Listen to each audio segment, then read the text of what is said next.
नमस्कार प्रिय मित्रों, स्वागत है आपका हमारे YouTube चैनल एस्ट्रो वंडर्स में। मित्रों, हम आजकल श्रीमद् भगवत गीता का पाठ कर रहे हैं, जिसमें हम 3 अध्यायों को पढ़ चुके हैं और आज हम चौथा अध्याय गीता का पढ़ने वाले हैं। बहुत ही प्रमुख अध्याय है, बहुत ही मुख्य बातें इस अध्याय में बताई गई हैं, तो आप वीडियो को पूरा देखें और पूरे अध्याय को सुनें। तो चलिए देर ना करते हुए शुरू करते हैं। श्री भगवान बोले, मैंने इस अविनाशी योग को सूर्य से कहा था। सूर्य ने अपने पुत्र मनु से और मनु ने अपने पुत्र राजा इक्ष्वाकु से कहा, हे परंतप अर्जुन, इस प्रकार परंपरा से प्राप्त इस योग को राज ऋषियों ने जाना, किंतु इसके बाद वह योग बहुत काल से इस पृथ्वी में लुप्त हो गया है। तू मेरा भक्त और प्रिय सखा है, इसीलिए वही यह पुरातन योग आज मैं तुझसे कहता हूँ, क्योंकि ये बड़ा ही उत्तम रहस्य है, अर्थात गुप्त रखने योग्य विषय है। अर्जुन बोले, आपका जन्म तो अवाचीन अभी हाल का ही है और सूर्य का जन्म तो बहुत पुराना है, अर्थात कल्प के आदि में हो चुका था। तब मैं इस बात को कैसे समझूं कि आप ही ने कल्प के आदि में सूर्य से ये योग कहा था। श्री भगवान बोले, हे परंतप अर्जुन, मेरे और तेरे बहुत से जन्म हो चुके हैं। तू उन सबको नहीं जानता, किंतु मैं जानता हूँ। मैं अजन्मा और अविनाशी हूँ। अविनाशी होते हुए भी, समस्त प्राणियों का ईश्वर होते हुए भी, अपनी प्रकृति को अधीन करके अपनी योग माया से प्रकट होता हूँ।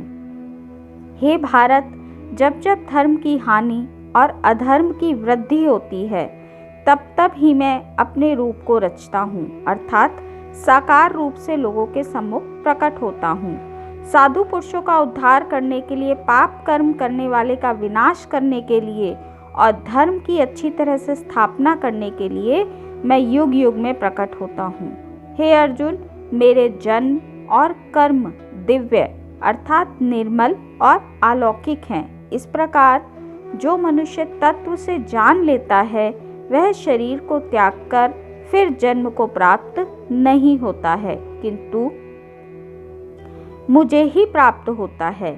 पहले भी जिनके कारण राग, भय और क्रोध सर्वथा नष्ट हो गए थे और मुझ में अनन्य प्रेम पूर्वक वे स्थित रहते हैं, ऐसे मेरे आश्रित रहने वाले बहुत से भक्त उपयुक्त ज्ञान स्वरूप तप से पवित्र होकर मेरे स्वरूप को प्राप्त हो चुके हैं। हे अर्जुन, जो भक्त मुझे जिस प्रकार से भजते हैं, मैं भी उनको उसी प्रकार से भजता हूँ, क्योंकि सभी मनुष्य सब प्रकार से मेरे ही मार्ग का अनुसरण करते हैं।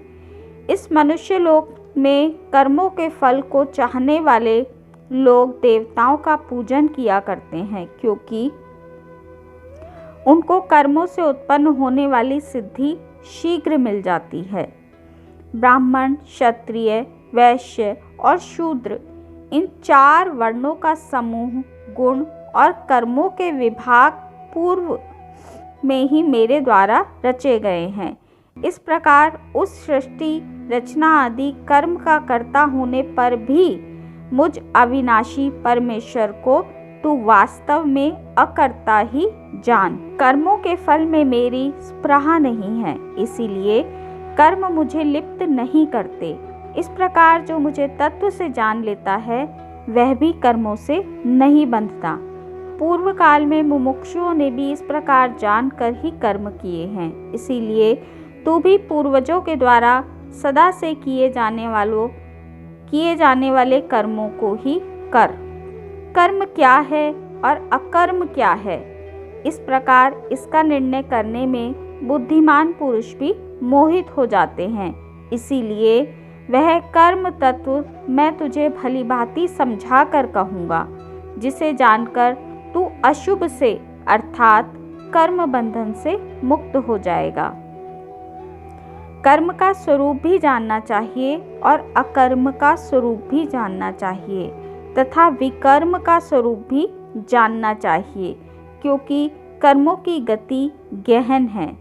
जो मनुष्य कर्म में अकर्म देखता है और जो अकर्म में कर्म देखता है, वह मनुष्यों में बुद्धिमान है और वह योगी समस्त कर्मों को करने वाला है, जिसके संपूर्ण शास्त्र सम्मत कर्म बिना कामना और संकल्प के होते हैं तथा जिसके समस्त कर्म ज्ञान रूप अग्नि के द्वारा भस्म हो गए हैं, उन महापुरुषों को ज्ञानी जन भी पंडित कहते हैं। जो पुरुष समस्त कर्मों में और उनके फल में आसक्ति का सर्वथा त्याग करके संसार के आश्रय से रहित हो गया है और परमात्मा में नित्य तृप्त है, वह कर्मों में भली भांति बरतता हुआ भी वास्तव में कुछ नहीं करता।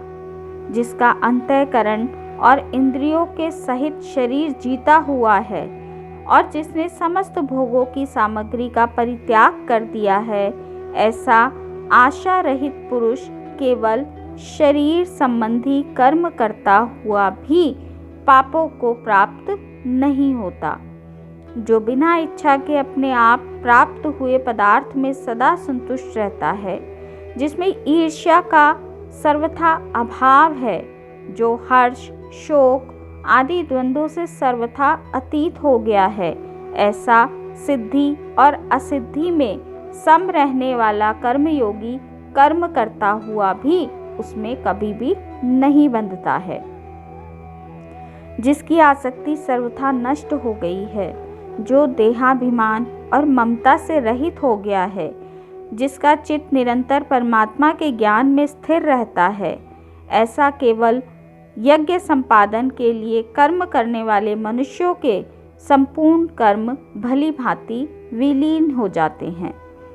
जिस यज्ञ में अर्पण अर्थात श्रुवा आदि भी ब्रह्म हैं और हवन किए जाने योग्य द्रव्य भी ब्रह्म हैं तथा ब्रह्म स्वरूप कर्ता के द्वारा ब्रह्म स्वरूप अग्नि में आहुति देना क्रिया भी ब्रह्म है, उस ब्रह्म कर्म में स्थित रहने वाले योगी द्वारा प्राप्त किए जाने वाले फल भी ब्रह्म ही हैं। दूसरे योगी जन देवताओं के पूज्य यज्ञ का ही भली भांति अनुष्ठान किया करते हैं और अन्य योगी जन परम ब्रह्म परमात्मा रूप अग्नि में अभेद दर्शन रूप यज्ञ के द्वारा ही आत्म रूप यज्ञ का हवन किया करते हैं। अन्य योगी जन श्रोत आदि समस्त इंद्रियों को संयम रूप अग्नियों में हवन किया करते हैं और दूसरे योगी लोग शब्द आदि समस्त विषयों को इंद्रिय रूप अग्नियों में हवन किया करते हैं। दूसरे योगी जन इंद्रियों की संपूर्ण क्रियाओं को और प्राणों की संपूर्ण क्रियाओं को ज्ञान से प्रकाशित अग्नि में हवन किया करते हैं। कई पुरुष द्रव्य संबंधी यज्ञ करने वाले हैं, कितने ही तपस्या रूप यज्ञ करने वाले हैं तथा दूसरे कितने ही योग रूप यज्ञ करने वाले हैं, कितने ही अहिंसा आदि तीक्ष्ण व्रतों से युक्त यत्नशील पुरुष स्वाध्याय रूप यज्ञ करने वाले हैं। दूसरे कितने ही योगी जन अपान वायु में प्राण वायु को हवन करते हैं, वैसे ही अन्य योगी जन प्राण वायु में अपान वायु को हवन करते हैं तथा अन्य कितने ही नियमित आहार करने वाले प्राणायाम परायण पुरुष प्राण और अपान की गति को रोककर प्राणों को प्राणों में ही हवन किया करते हैं। ये सभी साधक यज्ञों द्वारा पापों का नाश कर देने वाले और यज्ञों को जानने वाले हैं। हे कुलश्रेष्ठ अर्जुन, यज्ञ से बचे हुए अमृत का अनुभव करने वाले योगी जन सनातन परम ब्रह्म परमात्मा को प्राप्त होते हैं और यज्ञ ना करने वाले पुरुष के लिए तो यह मनुष्य लोक भी सुखदायक नहीं है, फिर परलोक कैसे सुखदायक हो सकता है। इस प्रकार और भी बहुत तरह के यज्ञ वेद की वाणी में विस्तार से कहे गए हैं। उन सबको तू मन इंद्रिय और शरीर की क्रिया द्वारा संपन्न होने वाले जान। इस प्रकार तत्व से जानकर उनके अनुष्ठान द्वारा तू कर्म बंधन से सर्वथा मुक्त हो जाएगा। हे परंतप अर्जुन, द्रव्यमय यज्ञ की अपेक्षा ज्ञान यज्ञ अत्यंत श्रेष्ठ है तथा यावन मात्र संपूर्ण कर्म ज्ञान में समाप्त हो जाते हैं, उस ज्ञान को तू तत्वदर्शी ज्ञानियों के पास जाकर समझ। उनको भली भांति दंडवत प्रणाम करने से, उनकी सेवा करने से और कपट छोड़कर सरलता पूर्वक प्रश्न करने से वे परम तत्व को भली भांति जानने वाले ज्ञानी महात्मा तुझे उस तत्व ज्ञान का उपदेश देंगे, जिसको जानकर फिर तू इस प्रकार मोह को नहीं प्राप्त होगा। हे अर्जुन, जिस ज्ञान के द्वारा तू संपूर्ण भूतों को निशेष भाव से पहले अपने में और पीछे मुझे सच्चिदानंद घन परमात्मा में देखेगा, यदि तू अन्य सब पापियों से भी अधिक पाप करने वाला है तो भी तू ज्ञान रूप नौका के द्वारा निसंदेह संपूर्ण पाप समुद्र से भली भांति तर जाएगा। क्योंकि हे अर्जुन, जैसे प्रज्वलित अग्नि ईंधनों को भस्म कर देती है, वैसे ही ज्ञान रूपी अग्नि संपूर्ण कर्मों को भस्म कर देती है। इस संसार में ज्ञान के समान पवित्र करने वाला निसंदेह और कुछ भी नहीं है। उस ज्ञान को कितने ही काल से कर्म योग के द्वारा शुद्धांतकरण किया हुआ मनुष्य अपने आप ही आत्मा में पा लेता है। जितेंद्रिय, साधन परायण और श्रद्धावान मनुष्य ज्ञान प्राप्त करता है तथा ज्ञान को प्राप्त कर वह बिना विलंब के तत्काल ही भगवत प्राप्ति के रूप परम शांति को प्राप्त करता है। विवेकहीन और श्रद्धा रहित संशय युक्त मनुष्य परमार्थ से अवश्य भ्रष्ट हो जाता है। ऐसे संशय युक्त मनुष्य के लिए ना यह लोक है, ना परलोक है और ना ही कहीं पर सुख है।